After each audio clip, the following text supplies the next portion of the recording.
Hey there, Pythonistas. I want to do kind of a part two of what I was just looking at earlier today, actually, which was a Codesters project. I was introducing you to what I consider a middle to early high school um, tool for learning Python, and I've been teaching with it in the field with real kids in real classrooms for a couple of years off and on. It's not really I wouldn't call it my 40-hour a week job or anything. It is, I am on a payroll and stuff like that. I also teach Python to adults, and my theme here is kind of how do you go from sort of middle to high school into higher high school, or what would the transition be? And I've talked about this before. I've shown you how I use Spider, and I'm also going to talk about Jupyter Notebooks a little bit. So here we are back in Codester land. Let me zoom in a little bit. And you can see that I've taken all the backgrounds and put them in a long list. And how did I get all these backgrounds to begin with? That would be kind of a long and tedious thing to have to type the names of every background.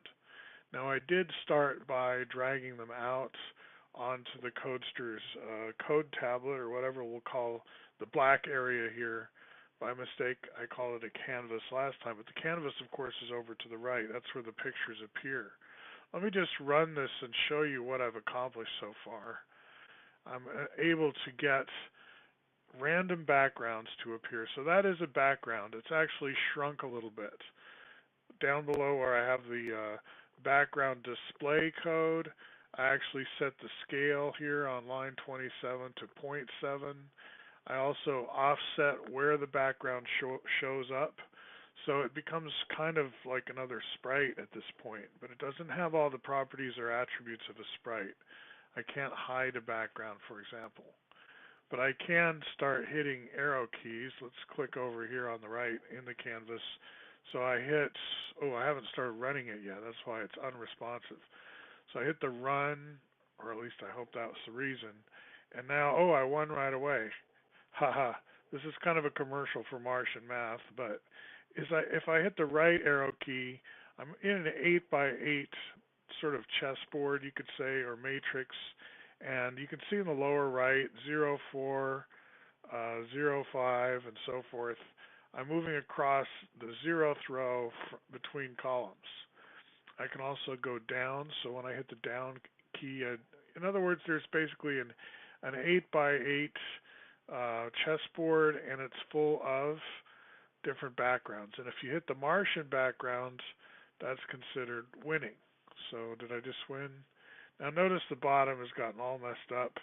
One of the problems and bugs with this particular program is if you hit the keys too quickly, then it doesn't sufficiently clean up after itself, right? So when I hit the keys really slowly, no problem, but if I do tap tap really quick, there we start to get the mess up there.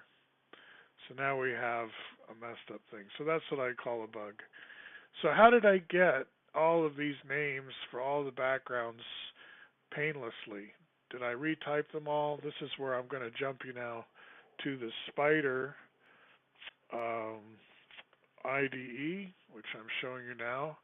And here you can see I just cut and paste all the set background commands that I had dragged out into the coding space, and I just cut and paste them from my browser window. The code is cut and pastable into a whole different IDE, this one called Spider. So I went from Codesters to Spider. Now you may not have Spider installed. If you're teaching like middle school and you're using Codesters, does that mean you're also using Spider? Not necessarily. Okay. I just happen to be. And I'm also using technology I wouldn't necessarily teach middle schoolers. I've got a regular expression going here. And what I'm doing is I'm writing a loop to go through this triple quoted string of all these set background commands, which I did not bother to edit or change. And I'm just wanting to pick out all the words in between quote marks.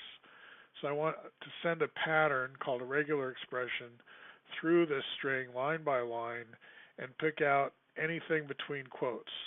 And this is how I've chosen to do it. And if I run the code with the green arrow, you see on the right over here how it does manage to pull out all of those quoted names.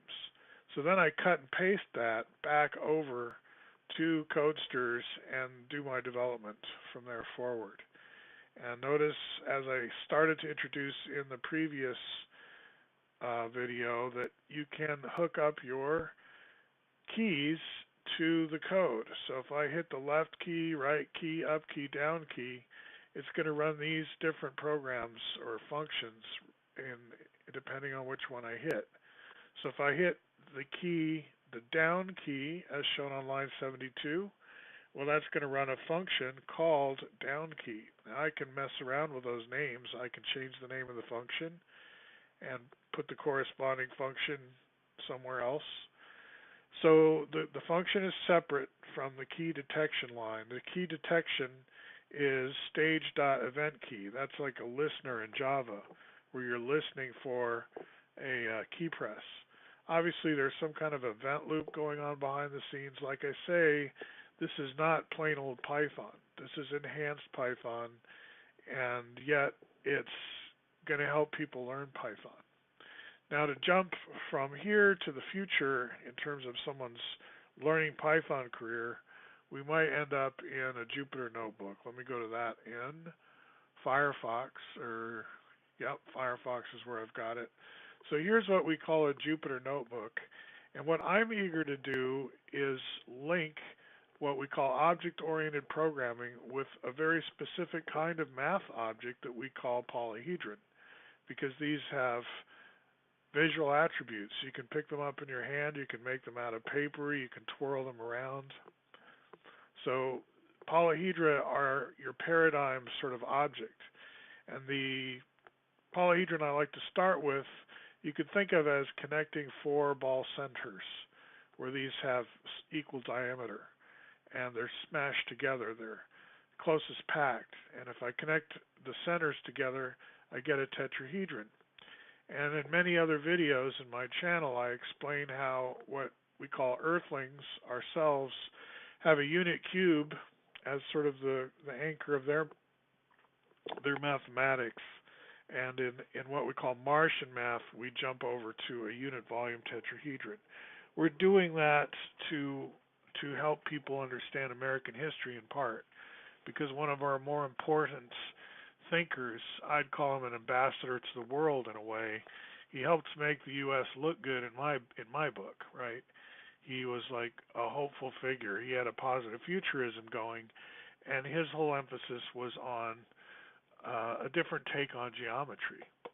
And I'm thinking, we could do that here in Python by creating a Python class, as I'm doing here, where at the abstract level, without even implementing the specifics for a specific Python, we have a scale method for making it bigger and smaller, and we can check whether the two polyhedron are equal simply in terms of their volume. Whether they're equal in another sense, we don't know, but we can use the double equal sign to ask, is this one equal to that one? And we're asking about volume in that case. So then you subclass, if you know some Python, you subclass the sort of generic class, the polyhedron class, to these more specialized polyhedrons: cube, tetrahedron, octahedron, rhombic, dodecahedron. What's different is I'm using volume numbers that will not be familiar to you if you're not using the Bucky-Fuller geometry approach. Now, do you have to use the Bucky-Fuller geometry approach? Of course you don't. This is sort of like a branch. If you've gone up this branch as far as doing it the usual conventional way in cubic units, and then want to branch again to get into the sub-branch of the Bucky stuff, well, that's a good thing to do because then there's lots of segues to many other parts of the curriculum through the Bucky stuff. But you don't have to do that. I'm showing you in my channel what you get if you do that. Like, where else can you go? You can talk about the virus. I'll end with that.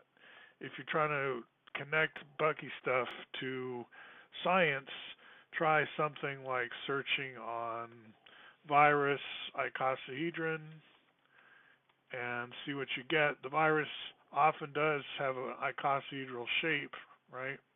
I'll do icosahedral as they suggest and then click on images. And you can do some math here. You can talk about closest packed spheres in an icosahedral shell, as shown here. How many spheres is this? This is where we get to what's called the icosahedral numbers, and it's what we do in Python a lot with also cuboctahedral numbers. So you're into biology and math at the same time. You're visualizing polyhedra. You're talking about frequency the same way we do with domes. So check out Martian Math. I won't go into all the details here again, but it's a good STEM curriculum as well as a good humanities curriculum because this synergetics where this stuff is studied, I would say is a work in philosophy. All right, hope that's interesting. We'll talk again in the near future.